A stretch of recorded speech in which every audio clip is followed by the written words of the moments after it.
They need to learn how to take others' perspectives, right? They need to learn that no matter how earth-shattering their heart feels in the moment, that violence or taking one's life is never the answer. Unfortunately, Mackenzie Shrilla's actions turned a passing youth crisis into a permanent tragedy for all involved. Let's look next at adolescent impulsivity and risk-taking. Another critical factor in this case is teen impulsivity. Adolescents are notorious for making reckless decisions, driving too fast, experimenting with drugs, seeking out behavior, etc.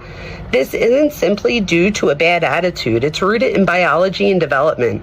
As mentioned earlier, the prefrontal cortex, which is responsible for executive functions such as planning, impulse control, problem solving, risk assessment, this does not fully mature until your mid-20s. Meanwhile, the brain's reward systems, which are driven by dopamine, are firing on all cylinders during the teenage years, which means that teens are wired to seek novelty and excitement even more than children or adults. One researcher described it as 2 accelerator pedals and 1 weak brake. Adolescents have a heightened drive for rewards and new experiences, but only an immature ability to put the brakes on dangerous impulses. That's why we see statistics like teen drivers having far higher crash rates or adolescents being more prone to risky behaviors like binge drinking. In fact, unintentional injuries, including car accidents, have long been cited as the prime example of adolescent risk-taking fueled by impulsivity. In Mackenzie Shrilla's scenario, the impulsivity is glaring. Accelerating a car to top speed in a residential business area and barreling into the building is not something one carefully plans out over weeks. It's an impulsive act likely done in the heat of the emotional peak. Anger, desperation, or perhaps even under some influence. Let's note that psilocybin mushrooms were found in the car, though we don't know if she ingested any that night for sure.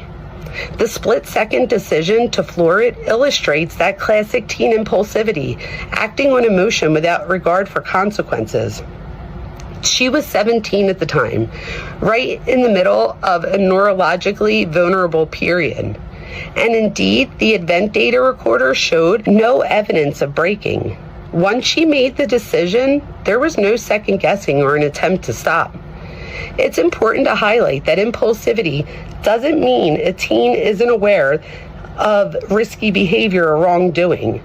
Often they do know on some level, but immediacy of their desire or emotion overrides the caution. In the moment Mackenzie accelerated, she might have been blinded by rage or the dramatic flourish of proving a point. Any thought of we could pass together was seemingly suppressed by the personal fable or egocentric idea that I'll show him or this will end our fight once and for all. Tragically, adolescent impulsivity can turn a passing emotional storm into a permanent outcome. One impulsive moment and 2 young lives were lost, with a third, Mackenzie, her own life, being ruined in itself.